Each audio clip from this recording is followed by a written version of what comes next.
Hi, my name is Sarah Stowers, and I am doing my project as a unit, and it has three different lessons, and it focuses on fifth grade.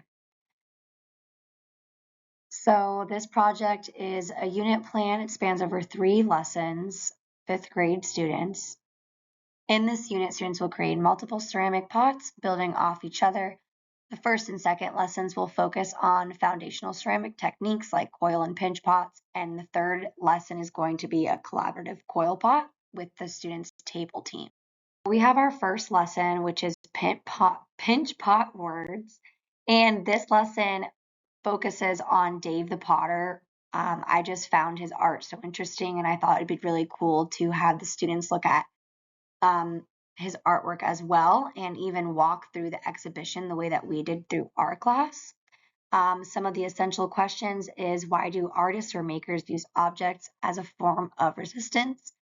How is the creation of an object able to tell a story or a narrative?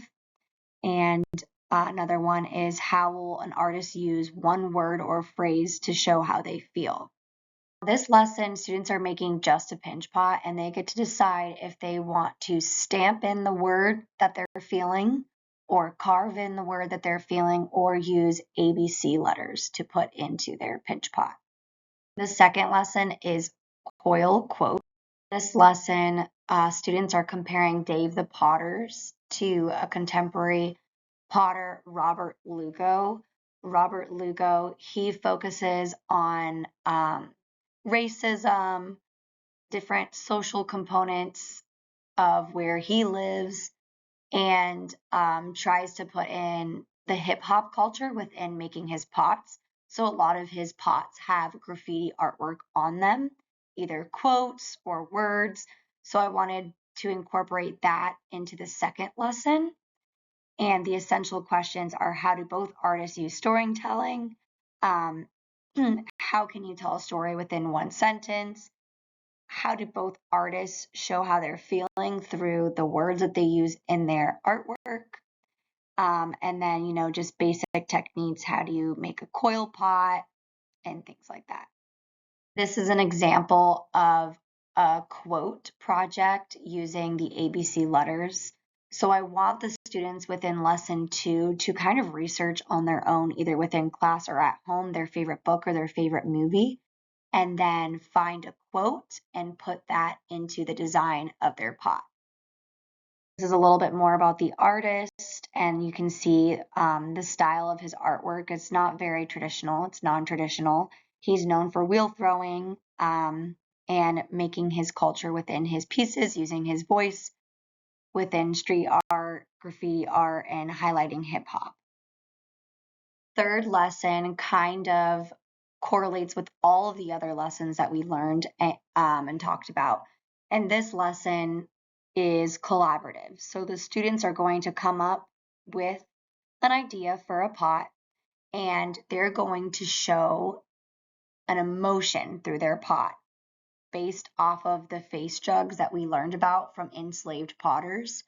I found a few other artists that are very similar to the enslaved artists that we talked about in this course, but more of contemporary, and they're still living artists. So I thought that was cool to compare the two different centuries, so 18th century and now 21st century.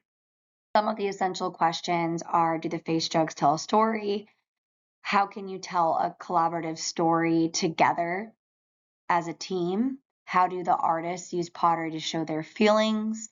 And we're also going to dabble a little bit into Pablo Picasso because he was inspired a lot within Cubism.